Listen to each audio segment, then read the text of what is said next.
and it's going down. And you know that it's gonna be all right. Yeah, it's gonna be all right. Break it down now. Yeah. What y'all know?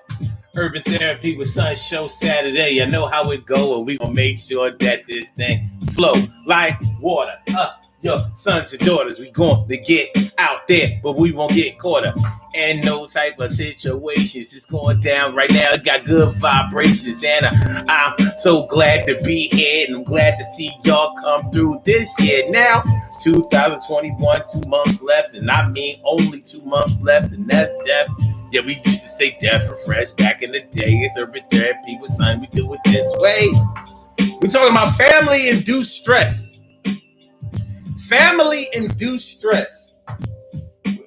I'll tell you something, man. If you love your family, if you truly, truly love your family, and you care about your family, and you do for your family, you're the type of person that's there for your peoples.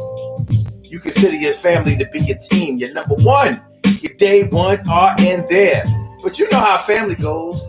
You know, you have people in your family that may cause you to worry a little bit because you want your family to survive. You want them to strive. You want them to grow. You want them to produce. You want the family to be strong. That's your unit. That is where you started from, and that's where you will return to. And that's one thing that we can all agree is the growth of family is something we want to see. So when you are in a family that has a lot of different personalities, a lot of career differences, different choices that they make, there may be times when you care and worry about your people so much that it can keep you up at night. And if you've ever been kept up at night worried about the health and welfare of your peoples, then this is the show for you today. Urban Therapy with Sun Show, y'all. Hey, it's gonna be y'all right. Let's get it down. We put it on tonight. Actually, it's today. Urban Therapy with Sun Show, y'all. So let's get it popping. Family-induced stress. Oh, we gonna take it there today. We gonna definitely take it there today because I got a whole lot to say. Let's go ahead and start breaking this thing on down, man. If you're like me, you love your family. No exceptions. You love them all. You love even the ones you don't even like. And it be like that sometimes. Sometimes you don't like your people. You know what I mean? Not everybody does the things that. Well, let's put it this way. Not everybody holds the family in the esteem and in the regard that they probably should. Some people don't really understand the way that a family is supposed to function. But even a dysfunctional family functions in dysfunction, which means that it still functions. It goes the way it goes. And you don't really know that something isn't working well until you get clear examples of it working better. So. Let's get it popping. Urban Therapy with Sun 752, and this is the Urban Therapy with Sun show. We do this every single Saturday from 11 a.m. till around 12:30-ish. And the reason that we say 12:30-ish is because sometimes it gets so heated that we just have to do a little OT on a Saturday. And it is a Saturday. This is the show where adults come out and play with other adults. We laugh, we cry, we argue, fuss, and fight, go back and forth with each other, bust it up all crazy. We take an introspective look into our own personality to see the way the universe projects us into this thing called the world and try to figure out this thing called life. I am your host, Sun 752, aka Omar, with the we play on the monkey bars and on the swing sets. We push each other up the sliding board, play in the sandbox, and on the merry-go-round. We just have a good time. It's like one big recess, baby, where you don't even have to go to class back, when everything is done. So we're talking about family-induced stress. So let me say what's up to my people, because y'all like family to me. Emily Dunlap in the house. I said, Emily, what's going on, ma? And Stacy White, thanks for coming on through, looking bright. It's good to see me some UNT, Carrie Wright, morning, noon, and night. It's always great to have my peoples going directly into your site. And Veronica, Veronica, girl, what's going on, Ronnie? How you feeling? Good to see me some you. All right, so yeah, so we're talking about family induced stress. Like, listen, man. Like I said, if y'all anything like me, you love your family, you care about your family, you want to see them doing well. You know, you want to see everybody doing well. You know, it's not even a case where it's like a badge of honor or anything like that. But listen, these are your bloodline, and even the people who don't share your bloodline, people who have been married in and grandfathered in and best friended in to the family. You want to see them do well, because when they're doing well, it's a reflection on the unity and the bond that y'all have for each other, and you want that to be strong. When people see that you have your people behind you, and y'all move in like a family like manner, then they will be hesitant to try to mess with you in a negative way. They're going to be hesitant to try to fuck with you in a negative way, because they know that even when you're alone, you're never always alone. You're never fully alone. You can make a phone call and they're going to be right there because they love you and they care. So let's get into it. All right, we're going to start it off like this, man. Have any of you ever, or do you currently have an elderly person that you care for and who has a plethora of health issues? You know, when you're dealing with an elderly person who you love and who has serious health issues, and they may be really trying to keep themselves afloat, keep themselves alive, be the healthiest person that they could be, and you want to see them back at a percentage of their good quality of life that they enjoyed at one point in their lives. But sometimes our family members, especially the elderly ones, sometimes they have health issues stemming from their physical neglect of themselves. Maybe throughout a lifetime, we have family members who made it to elderly status, who may have drank all of their lives, who may have smoked all of their lives, who may have overeaten all of their lives, who may have been out there in the streets and maybe been shot up. You know, when a person survives gunshot wounds, you know, when they survive them, we be thinking like, oh, you okay? You know, you got shot one somewhere between 1 and 10 times, but you survived them shots. But you know, getting shot. I don't mean to eat on camera, y'all, but I ain't eating nothing today. I'm kind of. When you've been shot, a lot of people will tell you after they got shot, they experienced health issues long term after they had been shot. Some people are living right now who got shot 10, 20 years ago, and the bullet is still in them. It may have been lodged in an area where it wasn't safe to go in and remove it through surgery, because it could have disturbed something else that may have caused a life-threatening condition besides the bullet. So they running around here with hot lead up in you. You running around here like a pencil. You running around here like a pencil. So, with that being said, there can be times when you're dealing with an elderly person and that elderly person has serious health issues, and you may lose track of their doctor's appointments. You know, they may have a service that takes them to and from the doctors, and you may have forgotten that they had to go to the doctor that day. But maybe you're so used to being able to talk to them anytime you want to. Pick up the phone. They always pick up the phone. You know how it is. You know, old folks, they don't screen calls. They will pick up that phone. Like, yeah, hello. Yeah. They'll be busy doing something. Hello. So with that being what it is, when they don't pick up that phone and you call, that shit can give you mad heart palpitations, baby.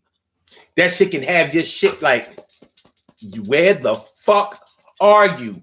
Are you laying there next to your bed or dead in a chair? And you shouldn't think like that, but you know that it gets harder when you have lost family members suddenly. Like, I just went through this shit earlier this week with my mom. Now, I've been through this so many times in my mom's life. My mom just turned 80 years old this year. My dad had turned 84 this year. My dad passed July 11th of this year. And the shit has affected me so negatively. You know, it's when you lose a parent, it weighs heavy on you because you start thinking about your own mortality. But fuck all of that. If you have a parent left, you be trying to hold on to them tight as fuck. Like, listen, I can't let you go nowhere. So there have been plenty of times before my dad passed where I've had to stop this show in the middle of this show and go check on her because, you know, somebody might have called and said that they couldn't get in touch with her and they ain't talked to her all day. Fuck that. We out. So go over there. And she home like what? Now the funny thing about it is, the funny thing about it is, before my dad passed, my mom was sensitive to us coming over there because I used to do this show 6 o'clock in the morning. We used to do it 6 a.m. And so me and my mom would talk we would talk before the show every day. So somewhere around 5:30 in the morning, me and her would talk. So we would talk up until the time it was time for me to do my show. And then we would, yeah, because at 6:30, then I had to go to work because I had to be to work at 7. So we would talk from 5:30 to 6. That was our time. So a couple of times I couldn't get her. 5:30, like, where the fuck, what we doing? So I stopped this show in the middle of the show. Listen, y'all, I gotta go. Jet over there, pew! Like, yo, what's going on? And she just overslept. Something, it's a normal thing that people do, but my mom lived by herself.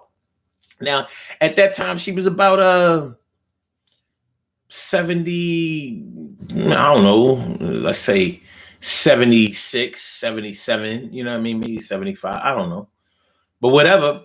See, I lost my stepdad, who was her husband, in 2010, February 10th, 2010, 2 days before her birthday. Her birthday is February 12th. So, you know, like, listen. But yeah, she would understand if I came over there early in the morning, like, Mom, yo, you ain't answer the phone. And she's like, baby, I'm so sorry. You know, I just overslept. I didn't mean for you to have to come over here and blah, blah, blah. Nah, my dad done passed. She like, ain't nothing wrong with me. Y'all know ain't nothing wrong with me. Blah, blah, blah, blah. I can't get this phone to work. And I'm like, man, lady, you don't understand. It's stressful. It's mad stressful. You know, and mine is just one example of how when you're caring for an elderly person who is a family member of yours, and when you really peel back all of the layers on it, what you're really trying to do is keep them alive. You may not admit that to yourself, but that's essentially what you're trying to do. You're trying to make sure that they don't go nowhere. And sometimes you can get so caught up in that you are literally trying to save a person's life. Like you got the power of God and you don't. So it can get tough. It can get tough. But in the interim, you are worried about your family member and you're really trying to deal with their mortality, your mortality, and everything that comes along with that. So it's a stressful situation. It really is. It's mad stressful. So that's what we're talking about. I wanted to give y'all that example of when we're talking about family induced stress. So there may be other situations where you're trying to keep your family members alive too. And not all of them are elderly. Not all of them are older. Not all of them are middle aged. Some of them are young. Some of them are somewhere around that responsible age. Whatever you call people who are in their 30s, but they may be doing certain things in their 30s that may be a cause of concern for you. So it causes you mad stress and you really tripping over this shit. Y'all know what I'm talking about? You really tripping over, family induced stress. You here trying to make sure that somebody is doing what they supposed to do. Somebody who is important in your world. You over here trying to keep niggas alive, y'all. What the fuck am I doing? Hey, just bring this shit here. I'm over here. You know what I mean? Reaching for the mouse, like, I got to keep it up. No, bring this shit over here. Bring this shit over here. All right. So yeah, it can be really stressful. It can weigh heavily on your heart. It can be one of those things that have you in a state of panic on a regular basis, and that's stressful, and that can lead to depression, and that can lead to anxiety, and next thing you know, you're the person that people will have to worry about because you stressing so hard. Now you got mad health problems. You in crisis. My man, Magnificent Morocco. Magnificent Morocco. Magnificent Morocco. What's going on, my brother? My Mellow, my man, Germantown in the house. Yo, just take a stand now. All right, so yeah, you might have an elderly person who you worry about a lot. And unfortunately for some people, that day really does come. You know what I mean? Elderly folks be having all kinds of health problems. They always complain about something hurting. Oh, ever since my knee replacement, ever since my hip replacement, ever since they had to take out this or that, and ever since they had to open me again, I don't know where I'm at. Ever since this and that, ever since I had this done, I ain't really had no fun since around 1991, but and I'm still here, but I'm still pushing on, and I fear that my day is coming real close to die. And I don't really want to go out like that, but I have lived a hell of a life on my own, and I did what I wanted to. Leave me alone, and that's my word. That's my word. You know how some of these elderly folks you have dealt with, they always talking about death. Well, I don't expect to be here but so long. Or, well, listen, to young blood, I did everything I wanted to do in my life. I did everything I wanted to do. So, when the good Lord come and get me, then it's just going to be what it is.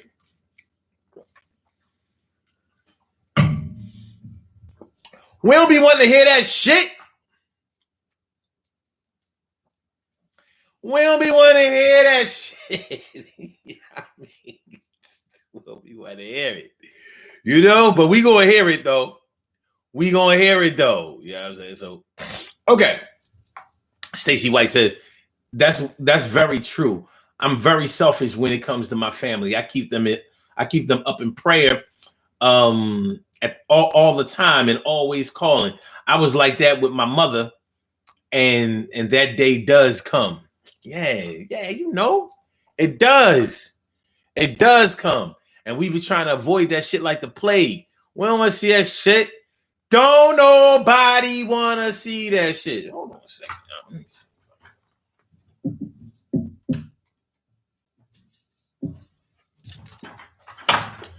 Don't nobody want to see that shit. We want to keep our people here, man.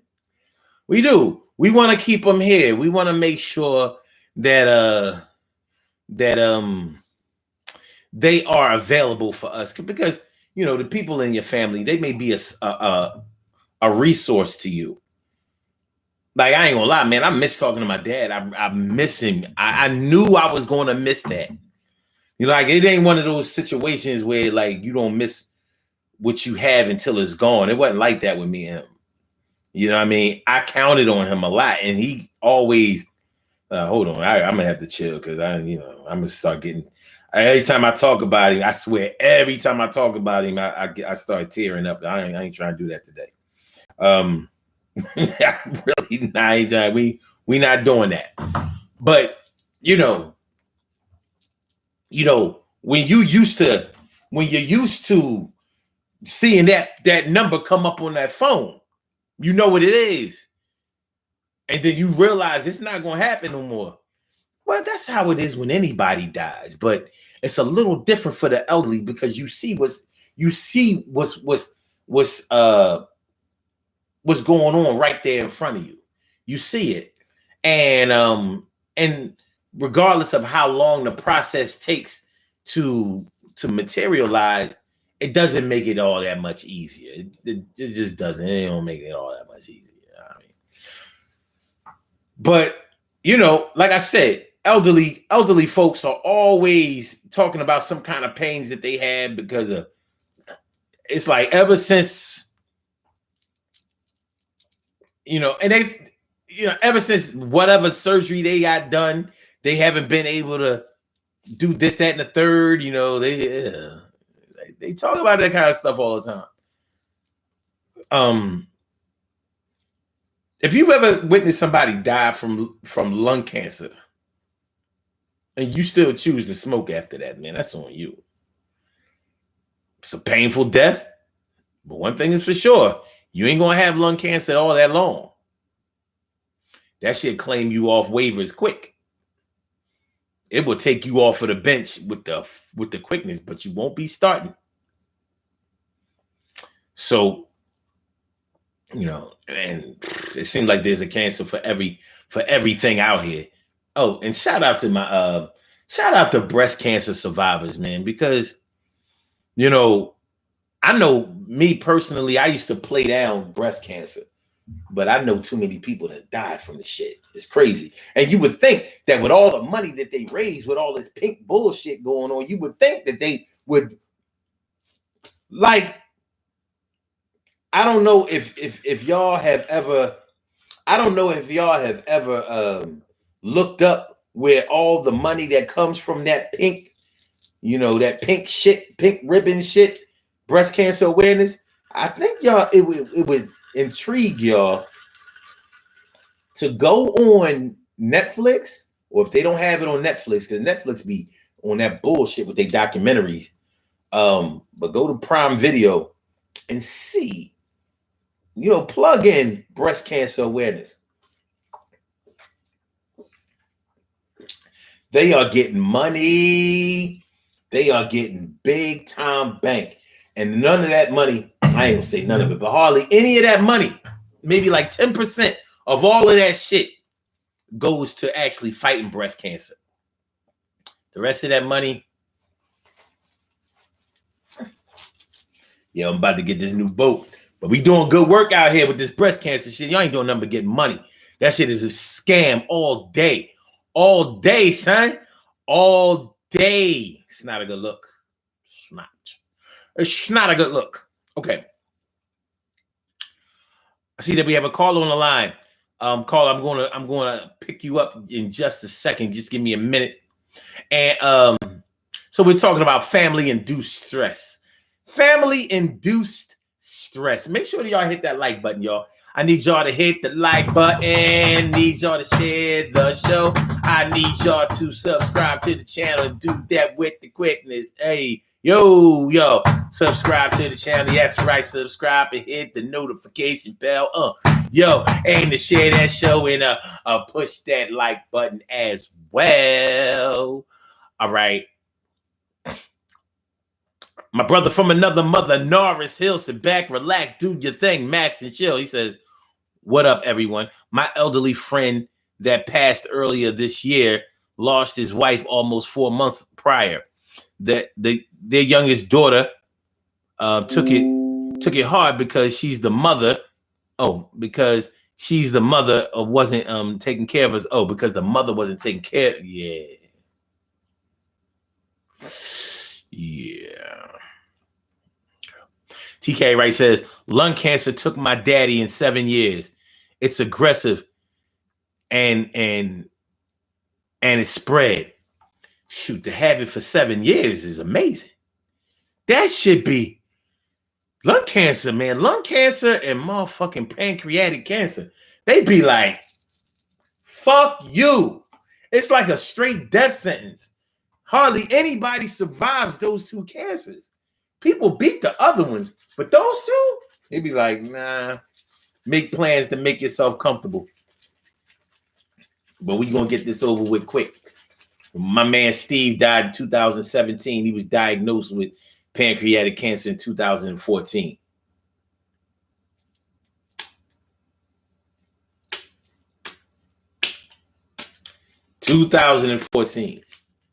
He had a 3-year run. And I really thought he was going to make it. I saw him in 2016. He was looking pretty good. He was holding up. He was fighting. But he was stage 4 the whole way. We lost one of the flyest motherfuckers I've ever known in my life. No, I says, as well as the thought, she was wait. As well as she thought that she was for tending to him. Okay. Yeah, it's rough stuff. TK Wright says he thought that he was going to beat it because he lasted so long. I can see how, man, it's rough. But that's what we're talking about today. Family induced stress. Now, we started off with that, but we're not going to end with that because there are a lot of ways that, you know, your loving and caring and feelings for your family members can have you pulling out your hair even when you bald. It can have you shaving your skin off. Really, real shit. How many of y'all have a family member out there that's in them streets? They all in them streets selling this, running that, going back and forth to jail, talking all that crazy shit. My homies this, my homie that, my peoples and my homies like my peoples, you know, they would never do this. They would never do that. You know, no, I got this. They think they done cracked the street code. So everybody else is done led to jail and death. But you believe that, oh, no, they was doing it all wrong. I got it right. And they be dead serious about that shit.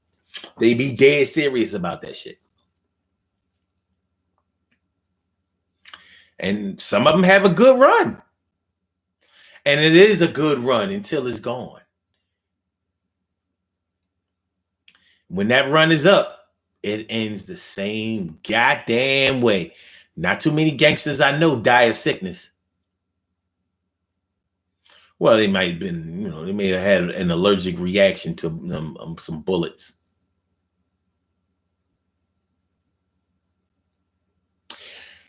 We have a caller on the line. Caller with the last numbers 4580.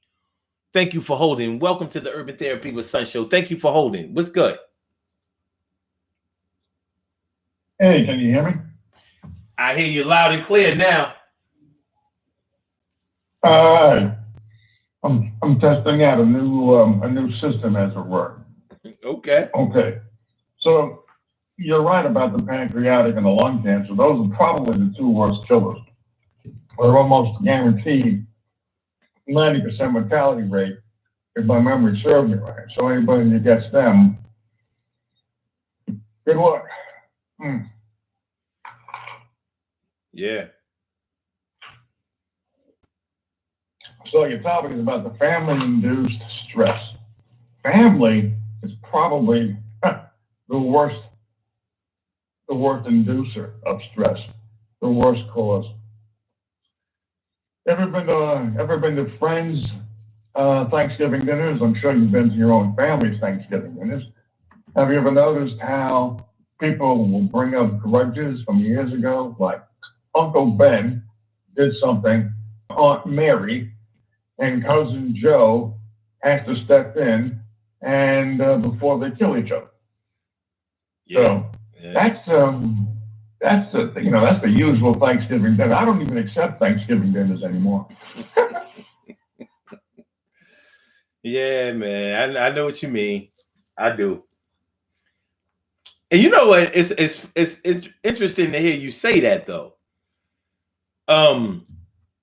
Because I know so many people who avoid family gatherings, particularly around the holidays, you know, like Thanksgiving and Christmas, because they're just like you said, so many negative past memories come up, you know, and it's like it all starts coming down on you, and that can be really stressful, especially when you have fought to try to get your life together, to try to put a lot of the things that you remember in a bad way in the past, you try to put it behind you, and when you get to that, you might get to that family gathering, and that family member or those family members who caused you all of that grief, they're right there, and somebody might be taking up for them when they are the very ones that fucked you over.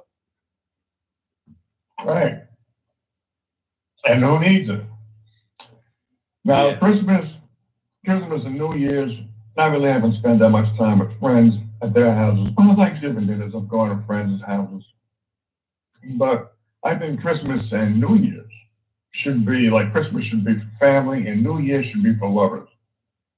And I don't think that they have to spend their time, New Year's in particular, have to spend their time with relatives because New Year's, to me, should be the romantic day of the year because it's a brand new day. You should be spending it with your significant other. But, you know, it's okay if you spend it with family. Family's cool. But Christmas, that should be with family.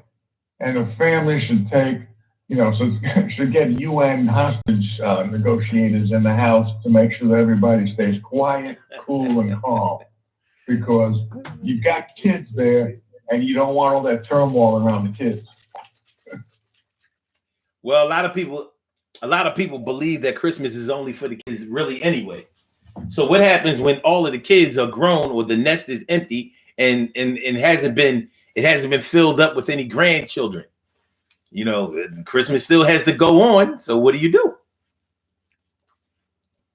Well, then that becomes a time for you and your wife, or you and your husband, or you and your significant other. If you have an empty nest, then fill it up with love for you and she, or she and he. Mm-hmm. So that's the best recommendation I can do. I think I love Christmas. I like the commercialization of it. I like the exchange of gifts. I like the atmosphere. I love it. To me, it's my favorite holiday. Okay, that's cool. So how would you rate your appreciation of family gatherings? Like, are they something that you look forward to, or are they something that you avoid sometimes? Oh, hell no. Because my favorite relatives died years ago. Now they were beautiful people. I'm talking not just nice, not just kind, good people. People who were not malicious, people who were very thoughtful and kind towards everyone and anyone. And they died. And the remaining members, flesh of my flesh, blood of my blood, shall remain. No way. They can stay where they are. I'll stay where I am. Okay. All right. How about you? I love family gatherings. I do. I love family.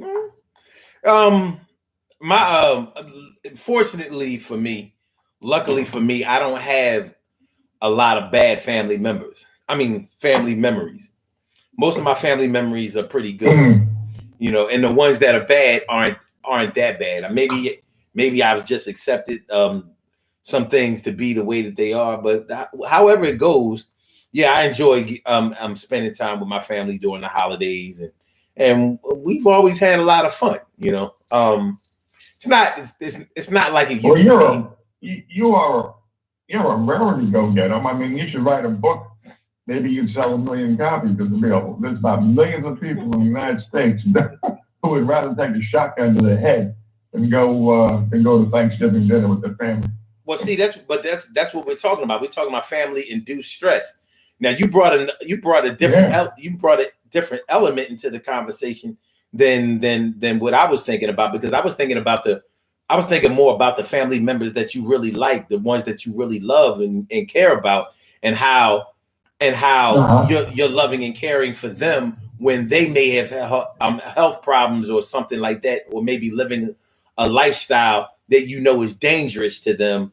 You know how it can cause you a lot of stress. Okay. Yeah, but what you were talking about is that stress too. That's stress too. It's just that I wasn't thinking along those lines. It's the same. It's pretty much the same thing. Whether it causes you stress because you care, or whether it causes you stress because you're angry. Stress is stress, especially when you're put in a situation where you're going to have to interact with people that either you want to make sure that they're all right, or you want to avoid altogether. It's still the same thing to me. It's still stressful. Yeah, it is stressful. Yeah. I would think if you're parents and you've got kids who go way astray, then you've got a lot of stress, because you may always want to be a part of that child's life. Maybe a lot of parents have blinders on. They think that their kids are good, no matter how many times they end up in court for assault and battery. My child is good. Yeah. Ask the people he beat up, you know? But if you've got, stress, kids ordinarily will provide stress, but it shouldn't be that stressful. As long as you teach your children responsibility and how to be stronger than themselves, they really shouldn't be that much of a stress. Even if, let's say, they don't have a job. Yeah. Right? It's stressful, but it's not the kind of stress where you take a look at your child and you say, I wish that child was never born, or that child's a disgrace to the family. Right. It's just the fact that the child's going through a hard period right now. Mm-hmm. So that can be stressful, but it's a different kind of stress. Yeah. Well, even with that, it can cause you a lot of stress, because think of it this way. Let's say you raise your children to the best of your ability. You show them good morals and values. You show them good financial planning and good you try to instill in them good interpersonal skills. You try to teach them ways to attract people to them instead of making people avoid them.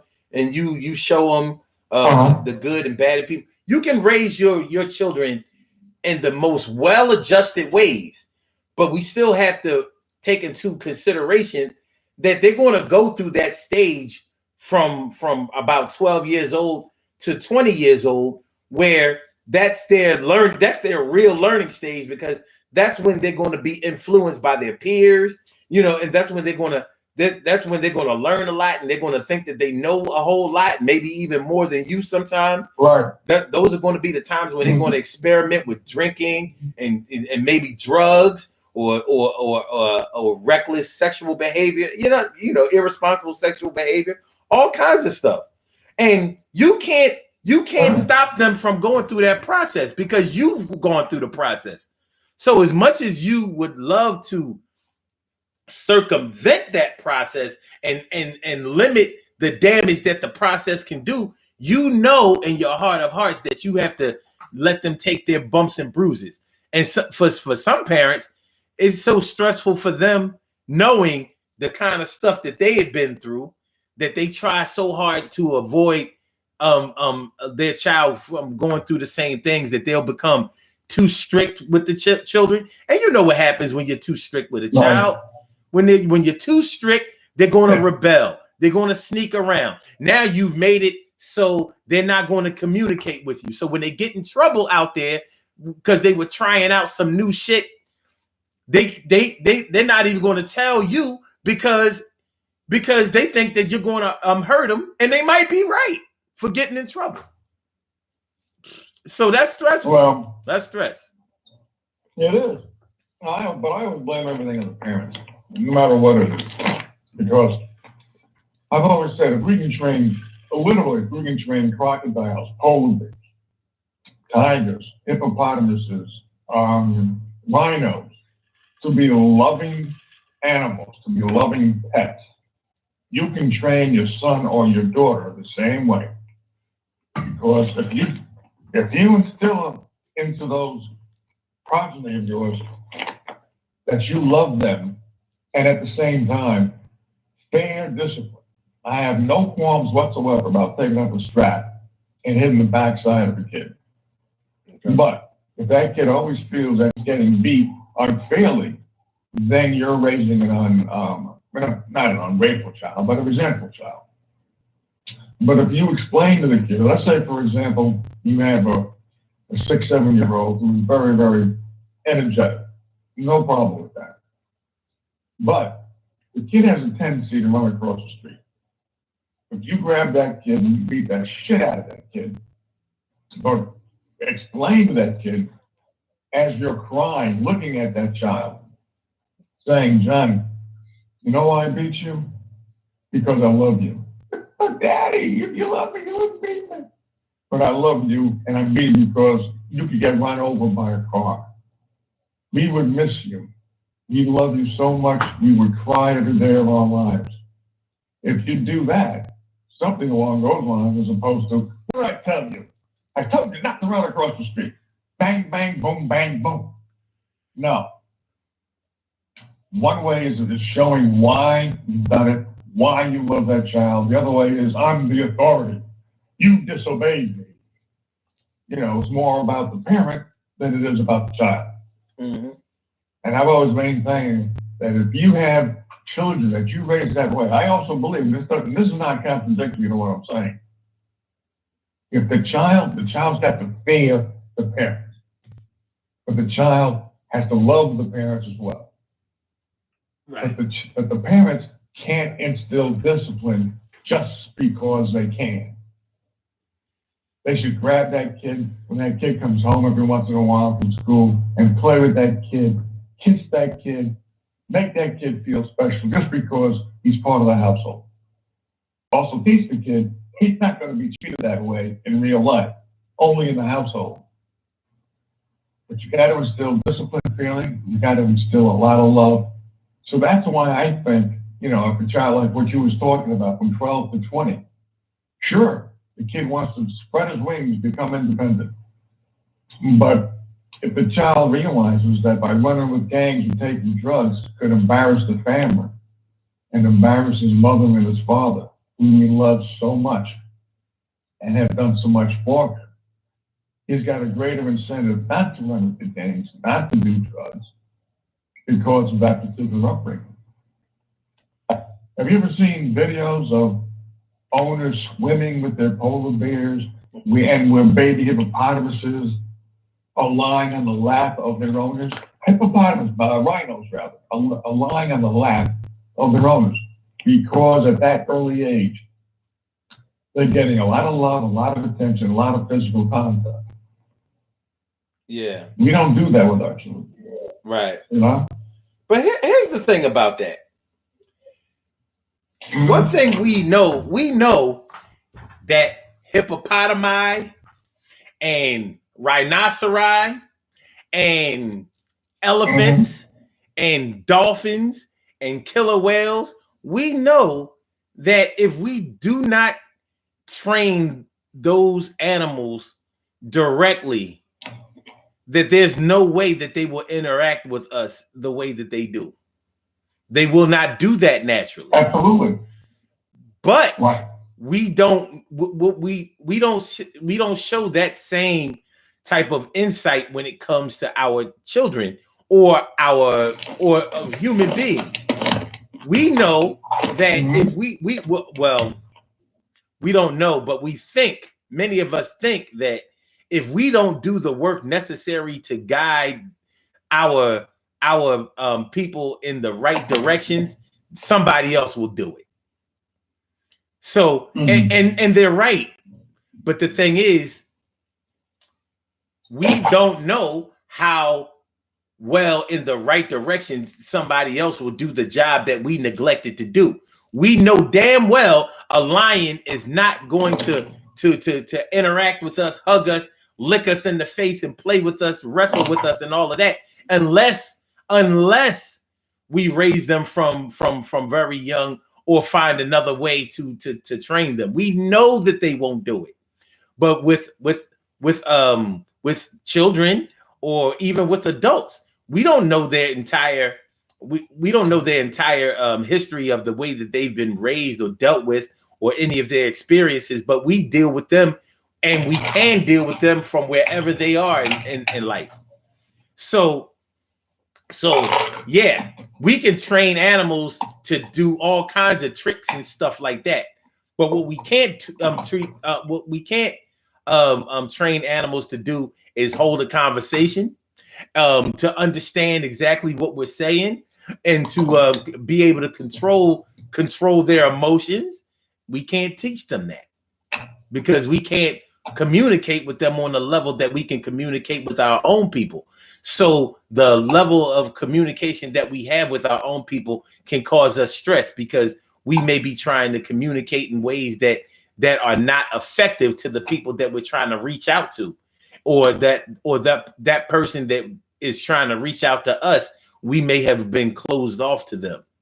There may have been times in our lives where we just weren't able to hear them. If you've ever dealt with somebody who was a drug addict, you know that yes, they want to do better, but they're not eligible to do better right now, because they have a problem that is calling them, and that is taking up all of their energy, all of their time and energy.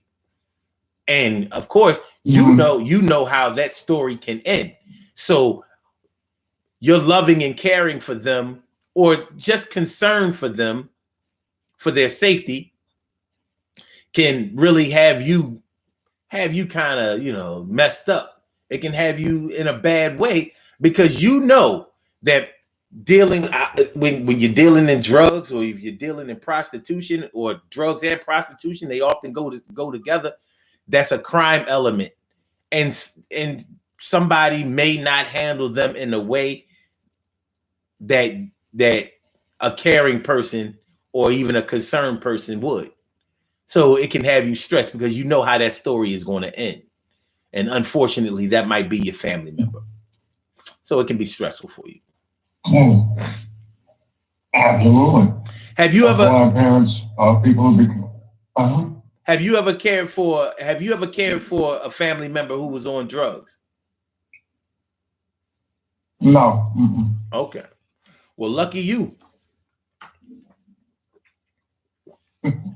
Yeah, I mean, because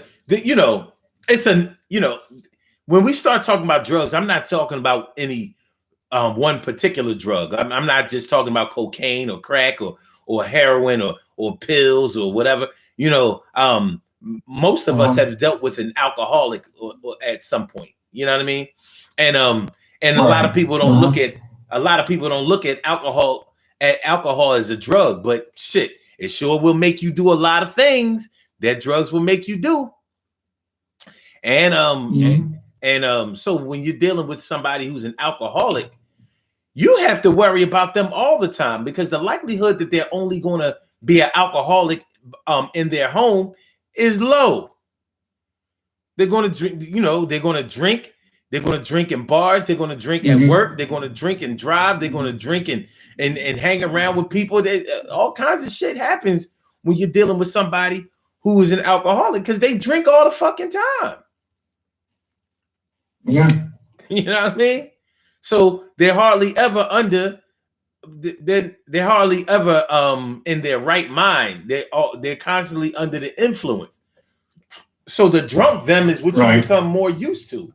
And it's dangerous to get drunk all the time. It's getting a little tipsy, or even getting drunk when on a moderate level is fun. I know it because I used to drink. But when it gets to the point where everything you do in life, you have to have alcohol associated with it, then you know you're not in a good space. Well, that's true. Yeah. And a lot of us probably do. If the person becomes an alcoholic or becomes a drug addict, if they weren't doing recreationally and then got a little bit hooked on that because they started using more and more, they probably probably became an alcoholic or became a drug addict because of despair. They just didn't see that their future was really going to be there was no pot at the end of the rainbow. Right. You know, I think that people should try to support those who are drug addicts, those who are alcoholics to a point. Because if you see that they're not turning their lives around, now unless they're children of yours, you just got to give them up because the disease is stronger than the caring. And you can't get yourself involved to where it's going to be detrimental to you. As a matter of fact, when you were going on about people who are alcoholics, I just remembered I got a cousin in my family who went to rehab a couple of times because of drugs. I forgot all about it because that was many, many years ago.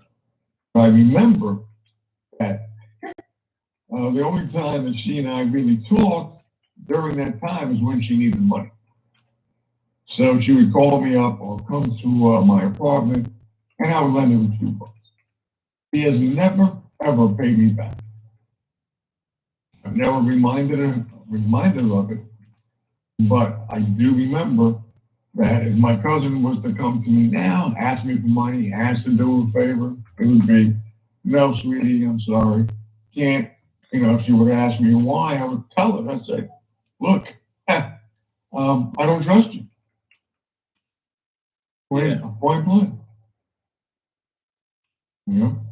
Let me ask you something. Okay. Are you a military veteran? Yeah. Have you ever fought in a war? Nope. I was lucky. Okay.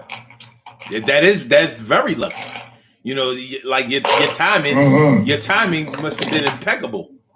But so because you're a military veteran, you're probably not the only military veteran in your family, right? I think I am. Are you? Really? Yeah, I think I am.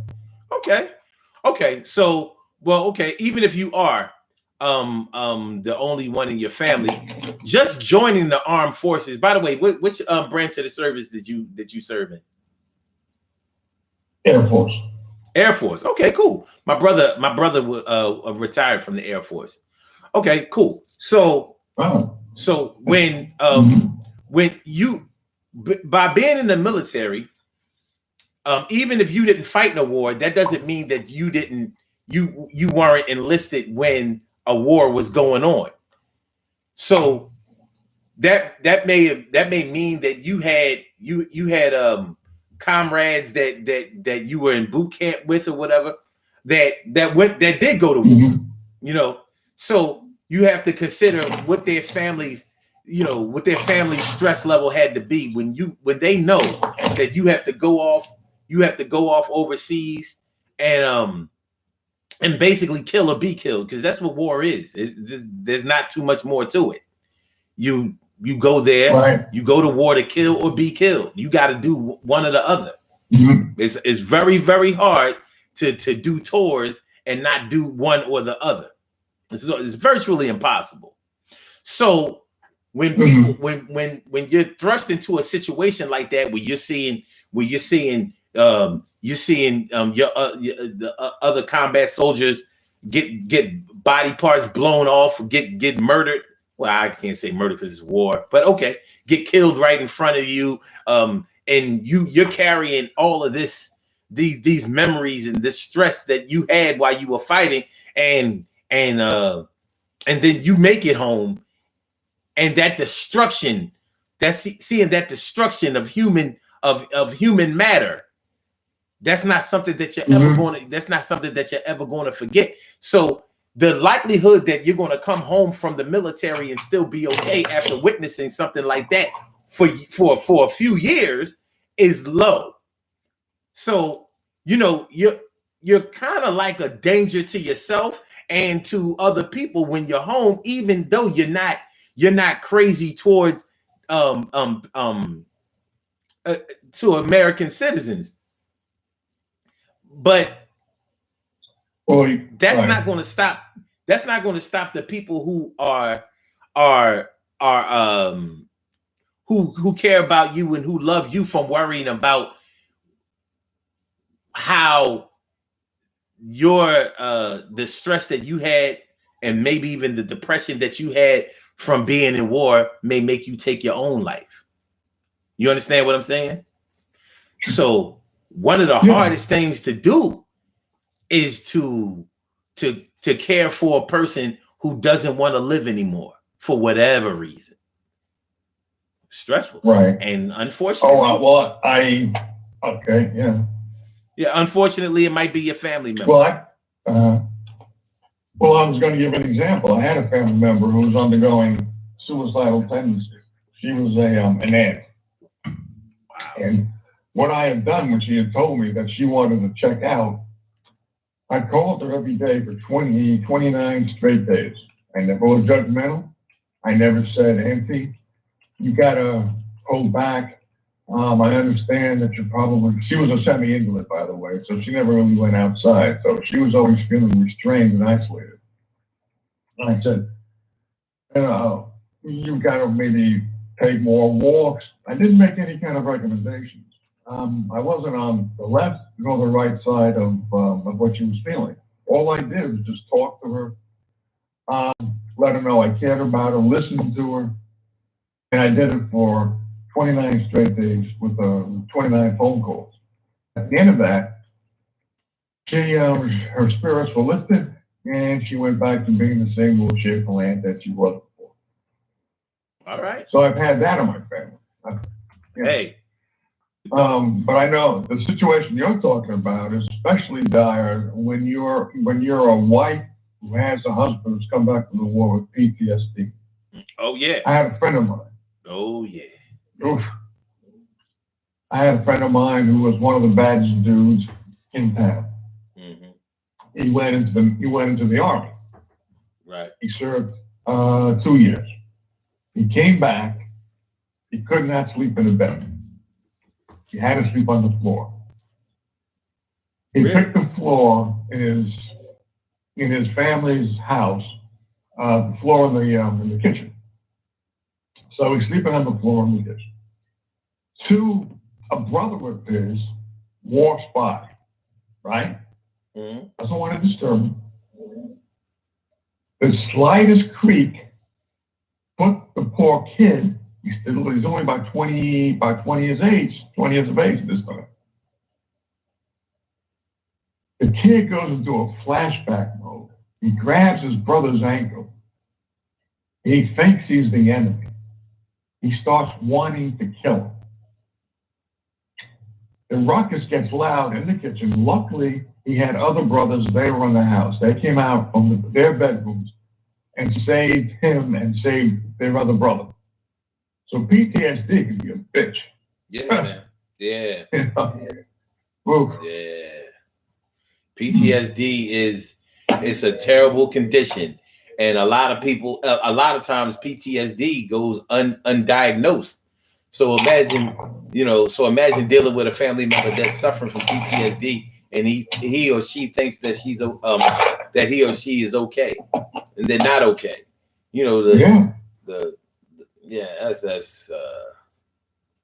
That's just a terrible position to be in.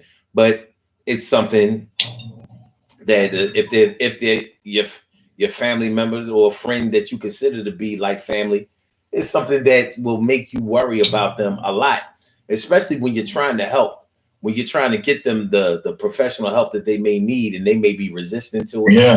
Yeah, they may be resistant to it, or they think that they're already okay, and you know that they're not. They just don't know that they're not, which makes the situation a lot tougher, a lot harder, a lot more difficult to deal with. So yeah.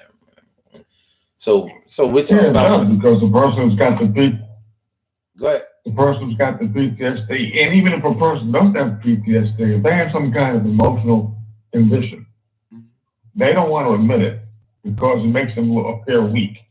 And they don't want to accept help because that means that they would be weak, because if they weren't weak, they wouldn't be in that position to accept help. Right. So they got that kind of contradiction going on.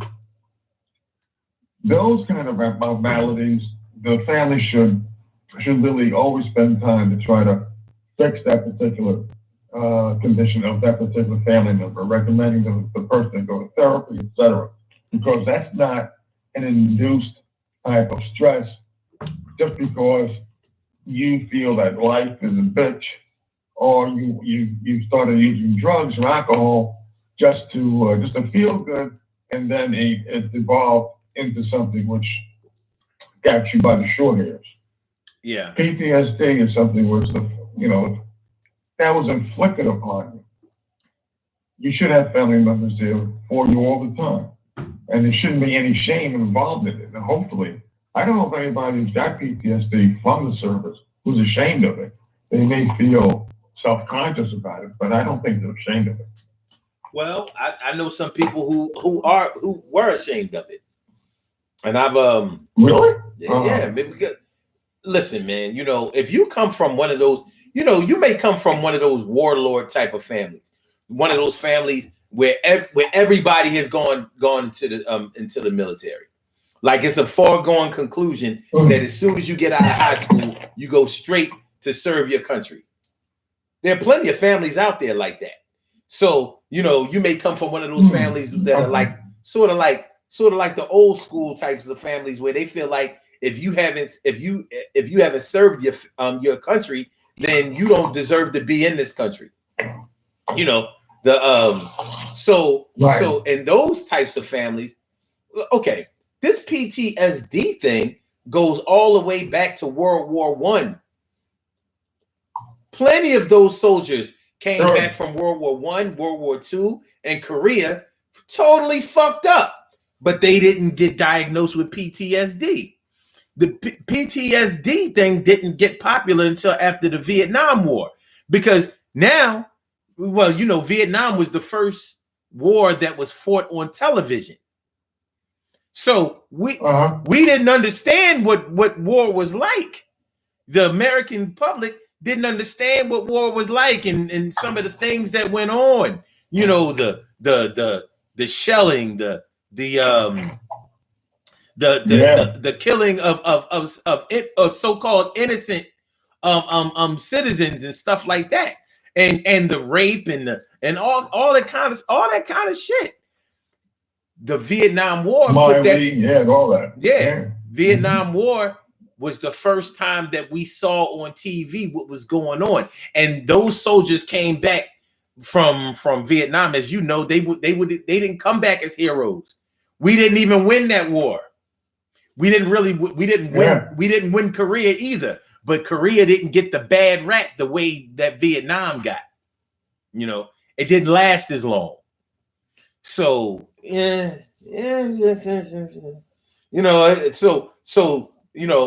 you can get PTSD from situations that aren't war related, and that's something that needs to be understood too. If you witness somebody get murdered, it can cause you PTSD. You're running around here afraid to be out here in these streets and stuff like that. It has the same ingredients as somebody who witnessed a bunch of murders in the war. Yeah. So if you're dealing with a family member that has these things going on, but like I said, I got off track for a second. If you come from one of those warlord families where everybody is all the men in the family are expected to go into the military and they're expected to fight, they're expected to take whatever bumps and bruises come from those situations, and they're expected to act like that's just a rite of passage, and that they didn't affect them. Yeah. So of course you're going to be ashamed to have PTSD. Your grandfather, he fought in He fought in World War II. He was okay. Your dad, he fought in Vietnam. He was okay. And now here you are coming back from Desert Storm, and you barely got a nick or a scratch. And here you are bitching. Yeah. So that is stressful. Yeah. But good parents should try to prescribe the future for a child, especially when that future endangers a lot of risk. Yes, there's a lot of pride in being in the military. A lot of people who go into become a Marine, they're especially prideful. Once a Marine, always a Marine. They always like to brag about it. But the thing is that when you do go off to some of these wars that the Pentagon starts, and the Pentagon should really keep its nose out of everybody else's business. But since they don't, when our young kids go off to war, we shouldn't put that extra burden on them. Like, you should have become Rambo. You should have become like John Wayne. We have a proud history here.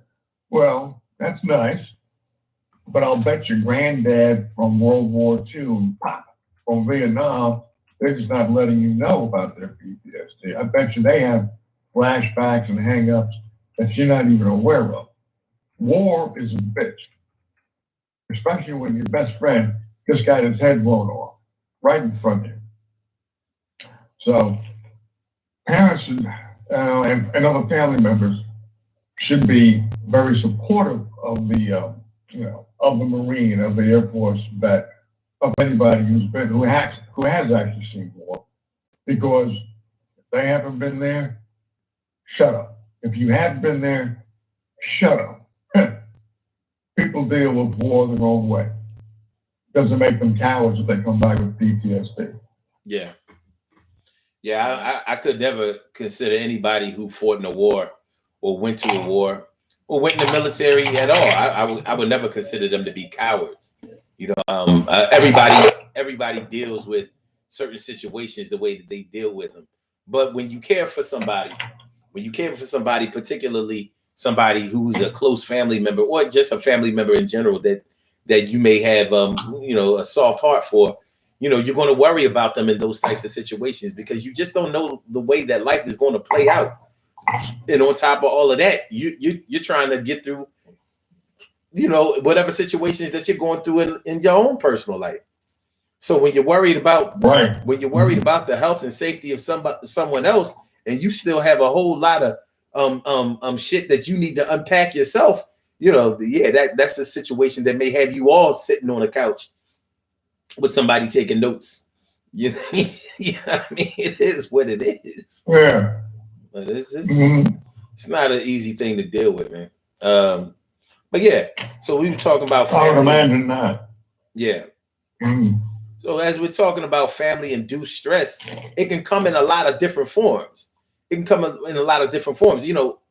wasn't going to bring this up, but it's something that we really have to deal with. But I want to give a shout out to all of the parents out there that are caring for special needs children. When you one thing that you always hope for as a parent before your children are born, you hope for the health of the health of your child. And then when your child comes out and they have some type of developmental issues and whatever, or they're just straight up and down retarded. I don't think that we always pay attention to how stressful of a situation that can be. Besides the obvious things, trying to make sure that you stay healthy enough and alive and well enough to be able to take care of your child, because you may be dealing with a special needs child that is going to need a lifetime of care. They may be in a state where they're never going to be able to take care of themselves. We're not talking about regular autism here. We're talking about, if you have severe cerebral palsy or something like that, to whereas you will never live a quote unquote normal life. You will never have a girlfriend. You will never experience sex or ride a bike or drive a car or go to school and sit at a desk and learn like regular children. You know what I mean? The things that we take for granted. And we're dealing with and the parents of those children. The financial burden is crazy when it comes to that. But on top of that, knowing that your child is going to be in total jeopardy should you not be there every waking moment of their lives to take care of them. Can you imagine the stress of that shit? Oh, yeah. The demands on the time of the parents. So we have to work, bring home the money to buy the food, pay for the rent, pay for the mortgage. Absolutely. Because the special needs children, they absolutely need your attention all the time. So if you're not giving them the attention all the time, they could get hurt. You know, so the demands on your time, whoa, oh boy. Yeah. And you know, I can't stress enough the financial burden. Having to make sure that ramps are put on your house, lifts, you know, elevators and shit. It ain't no joke, man. That ain't no joke. And we don't always think about the stress that that parents have when they're dealing with a special needs children. And I think one of the reasons that we don't think about some of our family members or other people who have had special needs children, I think one of the reasons that we don't always pay attention to the challenges that they have, because we think, well, you made the decision to have the child. You knew that the child wasn't going to be right before the child was born, and you could have made the decision to terminate the pregnancy, knowing what you were going to be facing. But you made the decision to have the child. So it's without saying it, it's almost like we treat it like, well, that's what you get. You should have erased that one and went and had a healthy one. Well, I'm a believer in that. I believe that. I don't know if I talked to you about that on the phone before. No. I believe that if you're going to abort the baby, if you know the baby's going to go, if you knew for certain the baby was going to have a lot of medical issues, that baby's going to be very, very unhappy, especially if its cognitive power is very, very impaired, special needs, and perhaps coupled with multiple sclerosis, let's say. Yeah. And you know that child is going to be like that when that child is born. I say terminate the baby, not just for your sake, but for the baby's sake. If you don't, then you do know what you're in for, and you gotta take care of your responsibilities. Yeah, it's a decision, and for some people, it's a decision that is sort of like the word I'm looking for is like,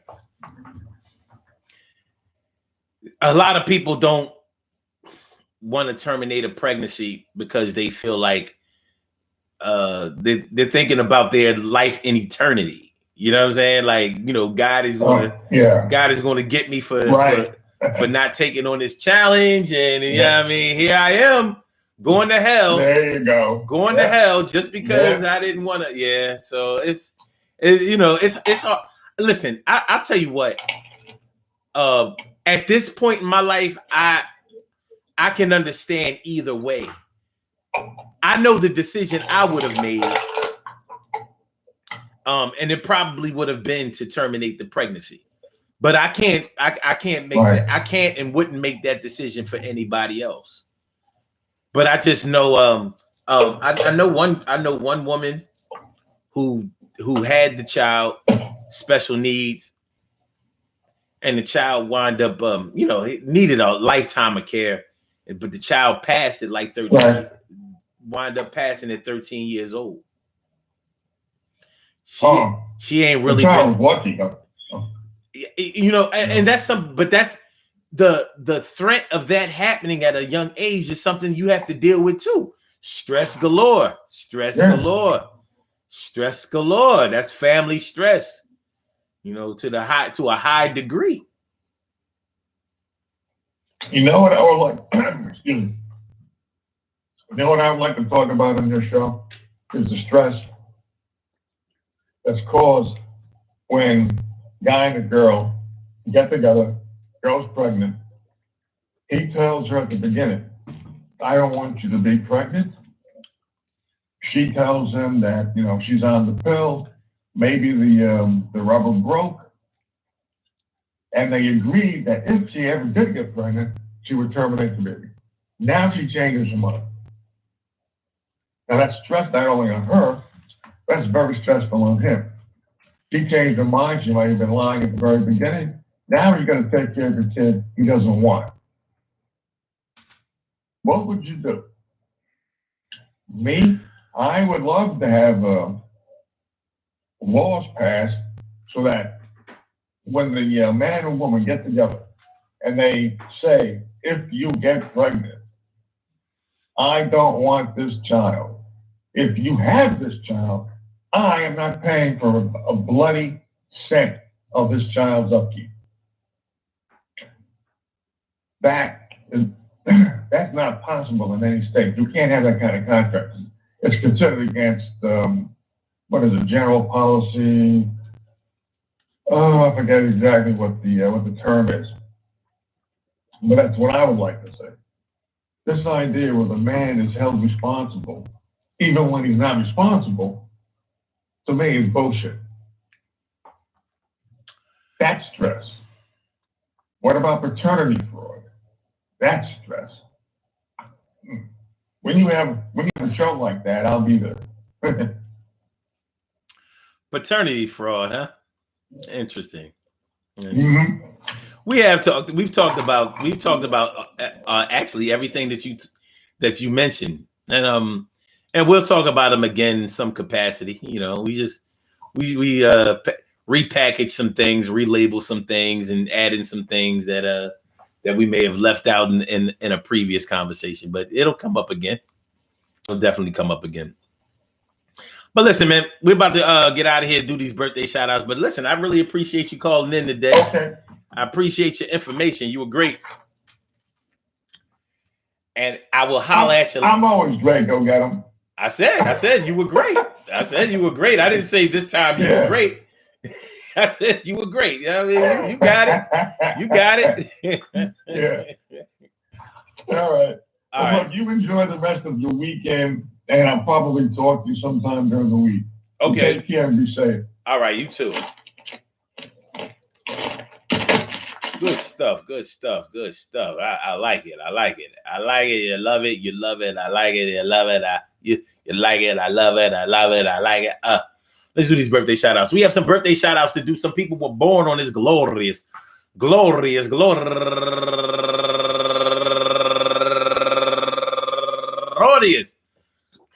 October 22nd, October 23rd, and they deserve to be acknowledged. So let's go about our bit. First day of Scorpio. So let's go about our business of acknowledging them and making them feel special because they are special, because they are special, because they are S-P-E-C-I-A-L. They get the R-E-S-P-E-C-T. They are S-P-E-C-I-A-L. They get the R-E-S-P-E-C-T. They are S-P-E-C-I-A-L. They get the R-E-S-P-E-C-T. They get number one out the box. Yeah, let's get this in. Shakira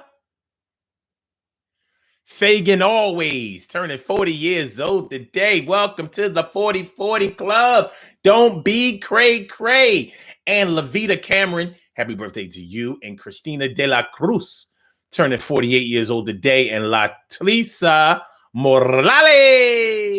No, that's Latricia Morales turning 58 years old today.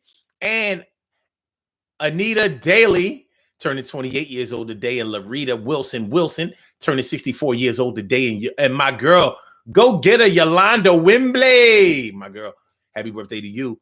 And Leah Ferguson Wagner turning 42 years old today, and Nellie Barber turning 43 years old today, and on Catsy Baby, Dominican Republic is all up in the house. Happy birthday to you. And last but not least, my man Simply D. Real name Daryl Monroe. Happy birthday to you. I want to say happy birthday to all of you. And anyone else out there who shares his birthday on this glorious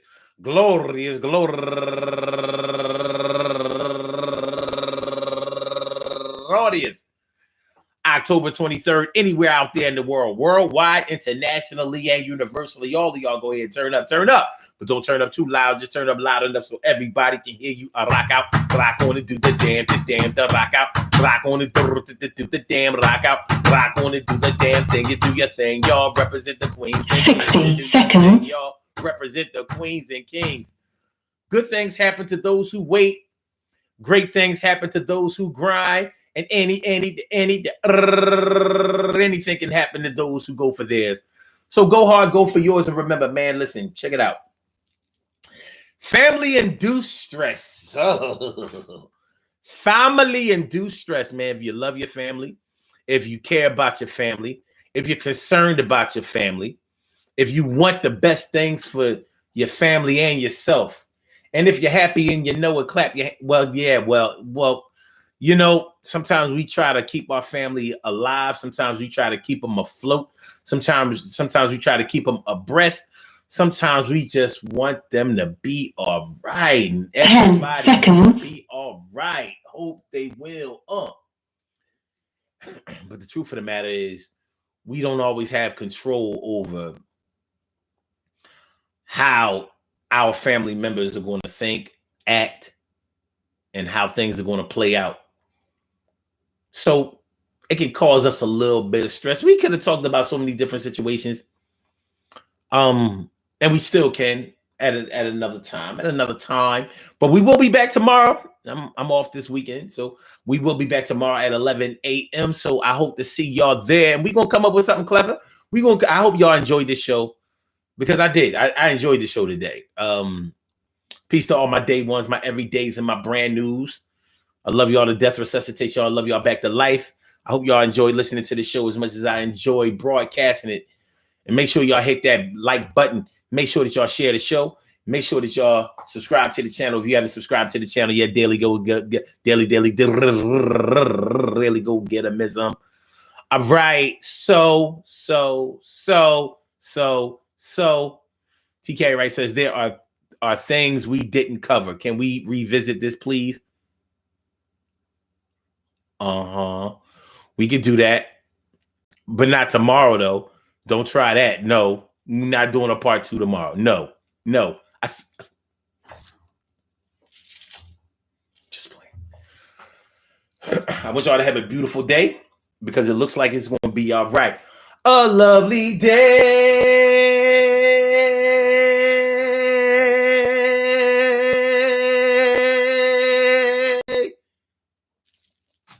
All right, so this is what I talk about.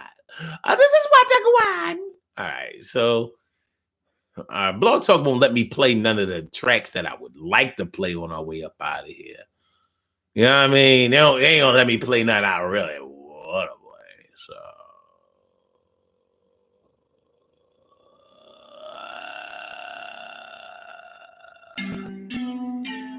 all right, so I'm gonna go ahead and release y'all, man. Everything's gonna be okay.